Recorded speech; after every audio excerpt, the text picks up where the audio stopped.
ನಿಮ್ಮ ಬಳಿ ಇರತಕ್ಕಂತ ಗಿರೀಶ್ ಜಿ, ನಿಮ್ಮ ಬಳಿ ಇರತಕ್ಕಂತಹ ದಾಖಲೆಗಳು ತುಂಬಾ ನಿಮ್ಮ ನಂಬಿಕೆಗೆ ಅನುಸಾರವಾಗಿ ಇದು ನನ್ನ ಬಳಿ ಇರತಕ್ಕಂಥದ್ದು ಪಕ್ಕಾ ದಾಖಲೆ ಇದೆ, ನನ್ನ ಬಳಿ ಇದೆ ಅಂತ ಹೇಳಿದಾಗ ಜನಜಾಗೃತಿ ಒಂದು ಭಾಗ, ಇದಕ್ಕಿಂತ ಮೇಜರ್ ಭಾಗ ನೀವು ನಿಜವಾಗ್ಲೂ ನ್ಯಾಯವನ್ನೇ ಬಯಸ್ತಾ ಇರೋದೇ ನಿಜ ಆದ್ರೆ ಕೋರ್ಟ್ ಹೋಗ್ಬೇಕಲ್ಲ ಗಿರೀಶು? ಈ ಕೋರ್ಟ್ ಹೋಗಿದೆಯಲ್ಲ, ಹೈಕೋರ್ಟಿಗೆ ಹೋಗಿದೆ. ಹೈಕೋರ್ಟ್ ನಲ್ಲಿ ಈಗ ಅದಾದ ನಂತರ ನೋಡಿ ಆನೆ ಮಾವುತ ಪ್ರಕರಣ ಹೈಕೋರ್ಟ್ ಅಲ್ಲಿ ಇದೆ. ಓಕೆ, ಇದೆಲ್ಲ ನೋಡಿ ಸಿ ರಿಪೋರ್ಟ್ ಅಲ್ಲಿ ಸಂತೋಷ್ ರಾವ್ನೆ ಅಂತ ಯಾರಿಗೂ ಕೂಡ ಗೊತ್ತಿದ್ದಿದ್ದಿಲ್ಲ ಆನೆ ಮಾವುತನ ಡಬಲ್ ಮರ್ಡರ್ ಕೇಸಲ್ಲಿ. ಸೊ ಅದನ್ನ ನಾವು ಕೊಟ್ಟಿದೀವಲ್ಲ. ಈಗ ಮೇ ಬಿ ಇವತ್ತು 1 or 2 days ನಲ್ಲಿ ನಿರ್ಧಾರ ಮಾಡ್ತಾರೆ, ಹೈಕೋರ್ಟ್ ನಲ್ಲಿನೇ ಇದೆ. ಓಕೆ, ಆ ನಂತರ ಇಲ್ಲಿ ಒಂದು ನಾವು ಅರ್ಥ ಮಾಡ್ಕೋಬೇಕಾಗಿದ್ದು, ಸ್ವತಃ ಪೊಲೀಸರೇ ದೂರು ತಗೊಳ್ಳೋದಕ್ಕೆ ರೆಡಿ ಇಲ್ಲ ಇಲ್ಲಿ ಎಲ್ಲಾ ಕಡೆನೂ ಕೂಡ. ನ್ಯಾಯಾಲಯಕ್ಕೆ ಕೂಡ ನಾವು ಅಪ್ರೋಚ್ ಮಾಡಿದೀವಿ. ಅಂದಾಜಲ್ಲಿ ನಾನು ಚಿನ್ನಯ್ಯನ ಮಾತು ಬೇಡ, ನಿಮ್ಮ ಅಂದಾಜಲ್ಲಿ ಆ ಭಾಗದಲ್ಲಿ ಎಷ್ಟು ಜನ ಮಹಿಳೆಯರು ಹೆಣ್ಮಕ್ಳು ನಾಪತ್ತೆ ಆಗ್ಬಿಟ್ರು? ಆ ನಾಪತ್ತೆ ಆಗಿರತಕ್ಕಂಥ ಹೆಣ್ಮಕ್ಳಿಗೆ ಅಪ್ಪ ಅಮ್ಮನ ಇರ್ಲಿಲ್ವಾ? ಅಕಸ್ಮಾತ್ ಇದ್ದಿದ್ರೆ ಧರ್ಮಸ್ಥಳ ವ್ಯಾಪ್ತಿ ಅಲ್ಲದೆ, ಬೆಳ್ತಂಗಡಿ ವ್ಯಾಪ್ತಿ ಅಲ್ಲದೆ ರಾಜ್ಯ ಪೊಲೀಸ್ ಮಹಾನಿರ್ದೇಶಕರು ಇರ್ತಾ ಇದ್ರು, SP ಕೂಡ ಇರ್ತಾ ಇದ್ರು, ಬೇರೆ ಕಡೆ ಬಂದು ಅಪ್ರೋಚ್ ಮಾಡಿದ್ರು ಸಿಗ್ತಾ ಇದ್ರಲ್ವಾ? ನಾಪತ್ತೆ ಆಗಿರೋರು ಎಲ್ಲರೂ ಕೂಡ ಅದಕ್ಕೆ ಧರ್ಮಸ್ಥಳದವರೇ ಹೊಣೆ, ಅಲ್ಲಿದ್ದವರೇ ಹೊಣೆ ಅಂತ ನೀವು ಹೇಳಕ್ಕಾಗತ್ತಾ ಡೈರೆಕ್ಟ್ಲಿ?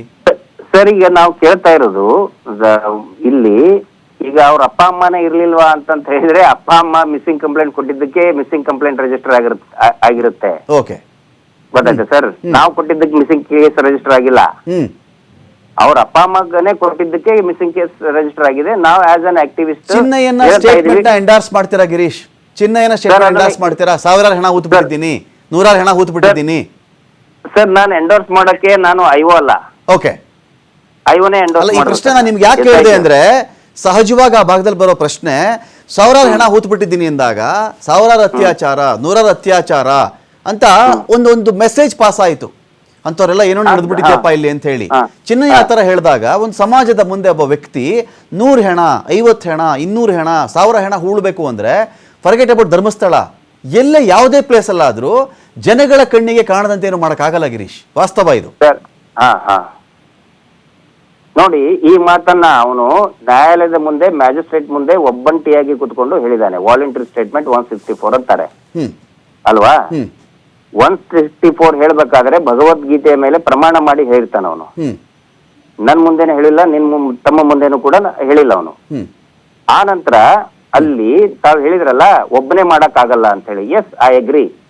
ಅದಾದ ನಂತರ ಇನ್ನೂ ಒಂದಿಷ್ಟು 4-5 ಜನಕ್ಕೆ ಧೈರ್ಯ ಬಂದು ಅವನು ಏನೇಲಿ ಹೂತ್ ಹಾಕಿದ್ದಾನೆ ಅದನ್ನೆಲ್ಲ ನಾವು ತೋರಿಸ್ತೀವಿ ಅಂತ ಅವರು ಕೂಡ SIT ಅಧಿಕೃತವಾಗಿ ದೂರನ್ನ ಕೊಟ್ಟಿದ್ದಾರೆ, ಅಂದ್ರೆ ಹೇಳಿಕೆಯನ್ನ ಕೊಟ್ಟಿದ್ದಾರೆ ಅವರು. ಇದೆಲ್ಲವೂ SIT ನೋಡಿ ಸರ್, ಒಂದು ಇದರಲ್ಲಿ ತನ್ನದೇ ಆದಂತ ಧಾಟಿಯಲ್ಲಿ ಅದರದೇ ಆದಂತ ಪ್ಯಾಟರ್ನ್ ಅಲ್ಲಿ ಮಾಡ್ಬೇಕಾದ್ರೆ ಅದ್ರ ಬಗ್ಗೆ ನಾವು ಬಹಿರಂಗವಾಗಿ ವಿಶ್ಲೇಷಣೆ ಮಾಡೋದು ನನಗನ್ಸಿದ ಮಟ್ಟಿಗೆ ಅದು ಈ ಹಂತದಲ್ಲಿ ಸರಿಯಲ್ಲ. ಆನೆ ಮಾವುತ ಕೇಸ್ ಒಂದು ಹೈಕೋರ್ಟ್ ಅಲ್ಲಿ ಇದೆ ಅನ್ನೋದು ಬಿಟ್ರೆ ಬೇರೆ ಯಾವ ಕೇಸ್ಗಳು ಗಿರೀಶ್ ಹೋರಾಟದ ಕಾರಣದಿಂದಾಗಿ ನ್ಯಾಯಾಲಯದ ಮೆಟ್ಟಿಲು ಹತ್ತಿತು? ಅಲ್ಲ, ಇಲ್ಲಿ ನನ್ನ ಸೆಂಟರ್ ಮಾಡಿ ನೀವು ಮಾಡಕ್ ಹೋಗ್ಬೇಡಿ ಗಿರೀಶ್. ಈಗ ನಿಮ್ಮನ್ನೇ ಕೇಳ್ಬೇಕಲ್ವೇನ್ರಿ? ನಾನು ಆ ಕಡೆ ಕೇಳಿದ್ದೀನಿ ಪ್ರಶ್ನೆಗಳನ್ನ ಗಿರೀಶ್. ಈ ಕಡೆ ಇದ್ದಾಗ ನಮ್ಗೆ ಈ ಒಂದು ವಿಚಾರಗಳಲ್ಲಿ ಒಂದು ಗಿರೀಶು, ಇನ್ನೊಂದು ತಿಮ್ರೋಡಿ, ಅರ್ಥ ಆಯ್ತಾ, ಇನ್ನೊಂದು ಚಿನ್ನಯ್ಯ. ನಿಜ ಅಲ್ವಾ? ಪ್ರಧಾನ ಭೂಮಿಕೆ ಇರೋದು ನೀವು 3 ಪಾತ್ರಧಾರಿಗಳು ಈ ಒಂದು ವಿಚಾರದ, ನಮ್ ಕಣ್ಣು ಕಾಣಿಸ್ತಿರೋರಪ್ಪ. ನಿಜ ಅಲ್ವಾ? ನಿಮ್ಮನ್ನೇ ಕೇಳಬೇಕಲ್ಲ ನೀವು. ಲಾಜಿಕಲ್ ಎಂಡಿಗೆ ಎಲ್ಲಿ ತಗೊಂಡು ಹೋಗ್ತಾ ಇದ್ದೀರಿ ನೀವು? ನಮ್ಮ ಪ್ರಕಾರ ಲಾಜಿಕಲ್ ಎಂಡ್ ಅಂದ್ರೆ ನಾವೇ ಒಪ್ಕೊಂಡಿರ್ತಕ್ಕಂಥ ಕಾನೂನು ವ್ಯವಸ್ಥೆ, ನ್ಯಾಯಾಂಗ ವ್ಯವಸ್ಥೆ.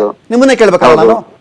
S, I totally agree sir, I totally agree. ಇಲ್ಲಿ ಏನಾಗ್ತಾ ಇದೆ, ನೀವು ಇದರ ಜೊತೆಗೇನೆ ನಾವು ಯಾರ ವಿರುದ್ಧ ಹೋರಾಟ ಮಾಡ್ತಾ ಇದ್ದೀವಿ, ಆರೋಪ ಯಾರ ಮೇಲೆ ಇದೆ ಅದನ್ನು ಕೂಡ ಗಮನದಲ್ಲಿ ತೆಗೆದುಕೊಳ್ಳಬೇಕಾಗತ್ತೆ. ಇಲ್ಲಿ ಯಾವುದೋ ಒಬ್ಬ ರಾಜಕಾರಣಿನೋ, ಒಬ್ಬ MLA ನೋ, ಒಬ್ಬ ಮಿನಿಸ್ಟ್ರೋ, ಒಬ್ಬ CM ಇದ್ರೆ ಇಷ್ಟೊಂದು ಏನು ಸಂಘರ್ಷ ಆಗ್ತಾ ಇರ್ಲಿಲ್ಲ, ಕಷ್ಟ ಆಗ್ತಾ ಇರ್ಲಿಲ್ಲ.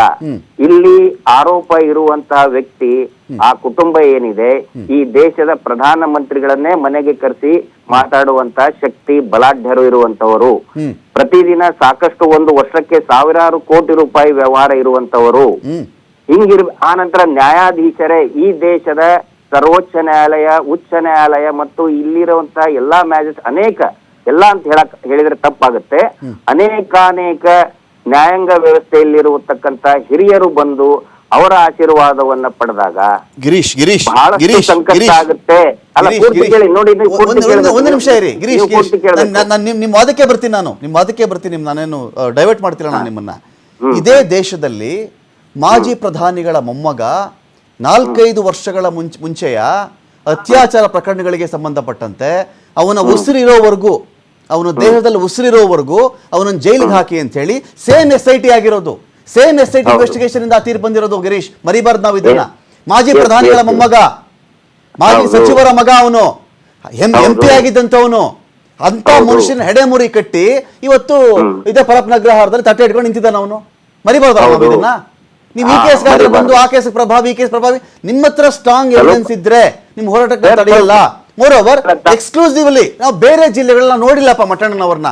ಬೇರೆ ಜಿಲ್ಲೆಗಳಲ್ಲಿ ಕಾಣೆಯಾದಂಥ ಹೆಣ್ಣು ಮಕ್ಕಳ ಬಗ್ಗೆ ಈ ತರ ಮಟ್ಟಣ್ಣನವರು ಹೋರಾಡ್ತಾ ಇಲ್ಲ, ಕೊಲೆ ಆದ್ರೆ ಹೋರಾಡ್ತಾ ಇಲ್ಲ. ಇಲ್ಲಿ ಮಾತ್ರ ಕಾಣಿಸ್ತಾ ಇದೆ ಅಂತೇಳಿ ಇನ್ ಪಬ್ಲಿಕ್, ನಾನು ಹೇಳ್ತಾ ಇರೋದು ಪಬ್ಲಿಕ್ ಇಂದ ಬರ್ತಿರ್ತಕ್ಕಂಥ ಪ್ರಶ್ನೆ ಇದು ಗಿರೀಶ್. ನಾನು ಕೇಳ್ತಾ ಇದ್ದೇನೆ ನಿಮ್ಮನ್ನ.